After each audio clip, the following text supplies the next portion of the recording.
بعد أن فتح المسلمون دومة الجندل، أصبح الطريق ممهدا للتحرك لغزو الشام. أرسل خالد بن سعيد قائد المسلمين على تخوم الشام إلى أبي بكر يستأذنه في منازلة الروم. وبعد أن استشار أبو بكر أهل الرأي، شجعته انتصارات المسلمين في العراق على الإقدام على خطوة مشابهة في الشام، فأذن لخالد بن سعيد. لم يحالف الحظ جيش خالد بن سعيد بعد أن نجح الروم في استدراجه وهزموا جيشه، وفر في كتيبة من جنده بعد مقتل ابنه، تاركا عكرمة يتقهقر بالجيش. لم يضعف ذلك من عزم الخليفة، ووجه 4 جيوش دفعة واحدة إلى الشام بقيادة أبي عبيدة بن الجراح، يزيد بن أبي سفيان، شرحبيل بن حسنة، وعمرو بن العاص. ووجه كل منهم لوجهة مختلفة، إلا أن الروم جيشوا لهم في كل موضع جيوشا تفوقهم عددا، وجد القادة أنهم إن قاتلوا منفردين فسيهزمون لا محالة. إذا أرسل أبو عبيدة إلى أبي بكر يطلب المدد.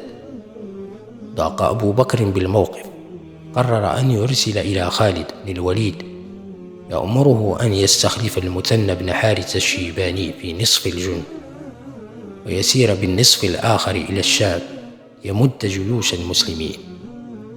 ضاق خالد بالأمر، إذ كان يرجو أن يظل بالعراق حتى يفتح المدائن، إلا أنه امتثل للأمر.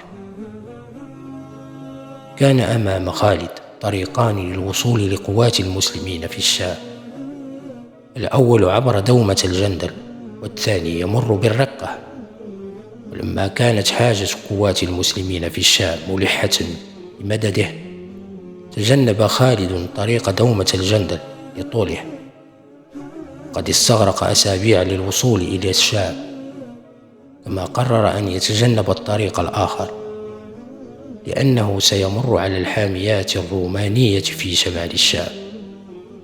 اختيار خالد طريقا وعرا لكنه أقصر عبر بادية الشام، اتخذ خالد من رافع بن عمير الطائي دليلا له، حيث نصحهم بالاستكثار من الماء، لأنهم سيسيرون ل5 ليال دون أن يردوا بئرا. استخدم خالد بطون الإبل لتخزين الماء لشرب الجيال، وبذلك نجح خالد في اجتياز بادية الشام في أقصر وقت ممكن. ثم أخضع الغساسنة بعد أن قاتلهم في مرج راهط، ومنها انحدر إلى بصرى ففتحها. وعندئذ جاءته الأنباء بأن جيشا روميا قد احتشد في أجنادين، فأمر خالد جيشه بالتوجه إلى أجنادين، وراسل قادة الجيوش الأخرى بموافاته في أجنادين. ولما تم اجتماعهم هناك، جعل أبو عبيدة بن الجراح على المشاة في القلب، ومعاذ بن جبل على الميمنة، وسعيد بن عامر بن جديم القرشي على الميسرة، وسعيد بن زيد على الخيل. بدأت المعركة بمهاجمة ميسرة الروم لميمنة المسلمين، لكن معاذ بن جبل ورجاله صمدوا أمام الهجوم. ثم شنت ميمنة الروم هجوما على ميسرة المسلمين، فثبتوا كذلك. عند ذلك أمر قائد الروم برمي الأسهم. عندئذ بدأ هجوم المسلمين، واستبسلوا وفر الروم منهزمين. ثم بلغ خالدا أن الروم قد حشدوا جيشا آخر يشرف على 240 ألف جندي ليرموك. توجهت جيوش المسلمين إليهم، وأظهر خالد أحد تكتيكاته الجديدة. قسم جيشه فرقا كل منها 1000 رجل، وجعل على ميمنته عمرو بن العاص ومعه شرحبيل بن حسنة، وعلى الميسرة يزيد بن أبي سفيان، وعلى القلب أبا عبيدة. وجعل على رأس كل فرقة بطلا من أبطال المسلمين أمثال القعقاع وعكرمة وصفوان بن أمية. ثم رسم خالد خطة لاستدراج الروم بعيدا عن مواقعهم التي حفروا أمامهم الخنادق. كلف عكرمة بن أبي جهل والقعقاع بن عمرو التميمي الهجوم بفرقتيهما فجرا حتى يبلغا خنادق الروم، وبعد ذلك يتظاهران بالانهزام ويتقهقران. ونفذ القائدان المهمة بنجاح، فلما رآهم الروم يتراجعون هاجموهم، وأظهر المسلمون بسالة في القتال الذي استمر إلى الغروب. وأخيرا تمكن المسلمون من الفصل بين فرسان الروم ومشاتهم، فأمر خالد بمحاصرة الفرسان. لما ضاق فرسان الروم بالقتال وأصابهم التعب، فتح المسلمون أمامهم ثغرة أغرتهم بالخروج منها طالبين النجاة تاركين المشاة لمصيرهم. اقتحم المسلمون عليهم الخنادق وقتلوا منهم ألوفا. كان انتصار اليرموك بداية نهاية سيطرة الروم على الشام. تفرقت الجيوش بعد ذلك، وتوجه كل إلى وجهته التي كان أبو بكر قد وجهه إليها. توجه خالد مع أبي عبيدة إلى دمشق، ففتحوها بعد حصارها وصالحوا أهلها على الجزية. وبينما هم هناك إذ أقبل رسول يحمل خبر وفاة أبي بكر، تولي عمر بن الخطاب الخلافة، ومعه كتاب إلى أبي عبيدة يوليه إمارة الجيش ويعزل خالد، إلا أنه ظل تحت قيادة أبي عبيدة كأحد قاداته. وبعد أن اطمأن أبو عبيدة إلى مقام المسلمين، تقدم بقواته ومعه خالد إلى فحل، قد كان قد أرسل بعد جنده لحصارها خلال محاصرته لدمشق، فهزم حاميتها ومن لجأ إليهم من جند الروم الفارين من أجنادين.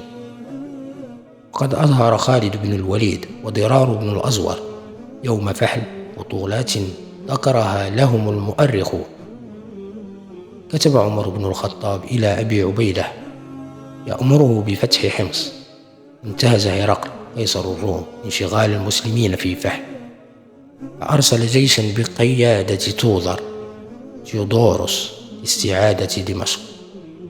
وبينما كان جيش المسلمين في طريقهم إلى حمص، التقى الجيش البيزنطي في منتصف الطريق في مرج الروم خلال الليل. أرسل توذر نصف جيشه إلى دمشق لشن هجوم مفاجئ على حامية المسلمين. وفي الصباح وجد المسلمون أن جيش الروم قد قل عدده، فتوقع خالد أن يكون الروم قد وجهوا جزءا من جيشهم لمهاجمة دمشق.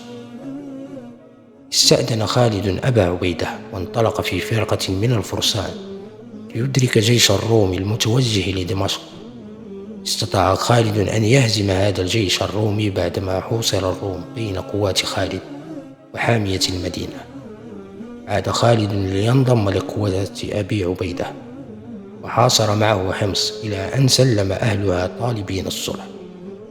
فصالحهم أبو عبيدة على شروط وخراج صلح دمشق، ثم سلمت حماة واللاذقية وعلى نفس الشروط.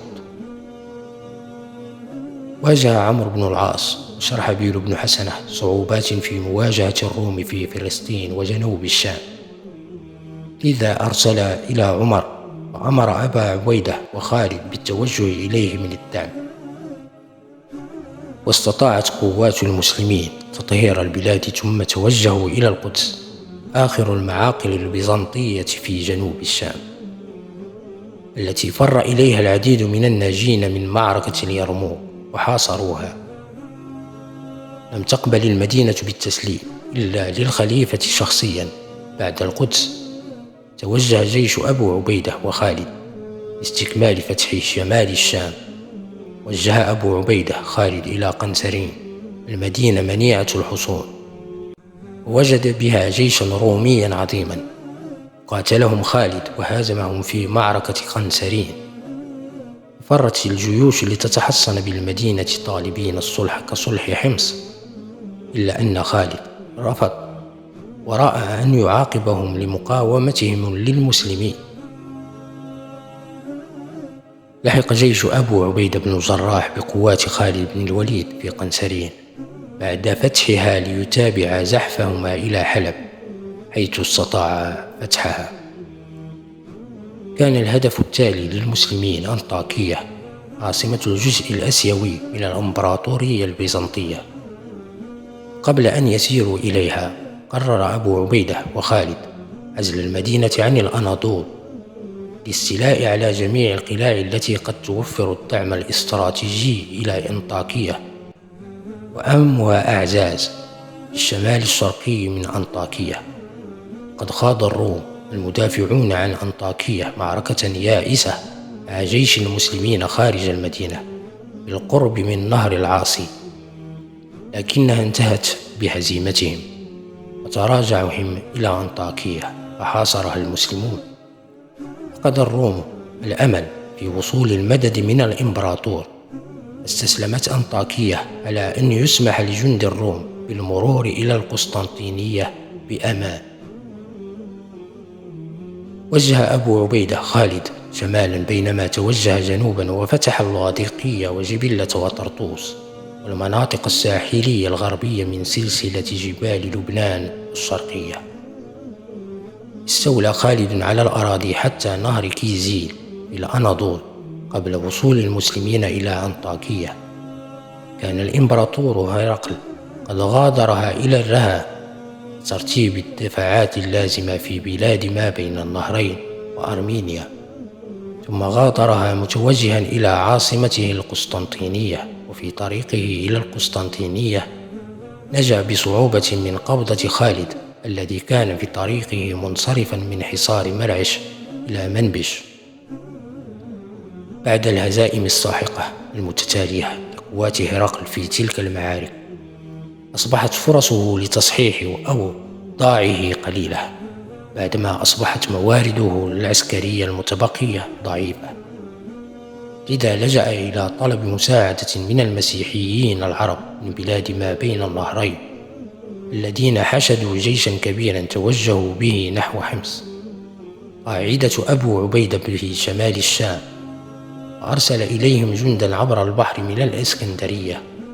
أمر أبو عبيدة كل قواته في شمال الشام بموافاته في حمص بعدما حاصرتها القبائل العربية المسيحية.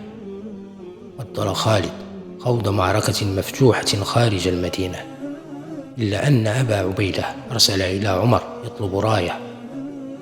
بعت عمر إلى سعد بن أبي وقاص بأن يسير جندا لغزو منازل تلك القبائل العربية المسيحية في بلادها، وأن يبعث القعقاع بن عمرو ب4,000 فارس مددا لأبي عبيدة. بل وصار عمر بنفسه من المدينة على رأس 1000 جندي. دوت تلك الأنباء في العراق والشام، ورأت تلك القبائل أن تسرع بالرجوع إلى منازلها تاركين جند الروم في مواجهة مصيرهم أمام قوات المسلمين الذين هزموا تلك القوات هزيمة نكراء قبل أن تصل قوات المدد من العراق أو المدينة. ثم أرسل أبو عبيدة خالد في قوة لمهاجمة القبائل من الخلف. كانت تلك آخر محاولات هرقل لاستعادة الشام. بعد تلك المعركة أمر عمر باستكمال غزو بلاد ما بين النهرين، فبعث أبا عبيدة خالد وبعث سعد عياض بن غنم لغزو شمال بلاد ما بين النهرين، ففتح الرها وديار بكر وملطية، ثم اجتاح إرمينية حتى بلغ خالد آمد والرها وهو يفتح البلاد ويستفي الغنائم، ثم عاد إلى قنصرين وقد اجتمع له من الفيء شيء عظيم. اختلفت روايات المؤرخين حول ترتيب وقائع فتح الشام، فمثلا روى الطبري أن معركة اليرموك كانت المعركة التالية لفتح بصرى، أما البلادري قد روى أنها كانت آخر معارك فتح الشام، وأنها تمت في عهد عمر بن الخطاب.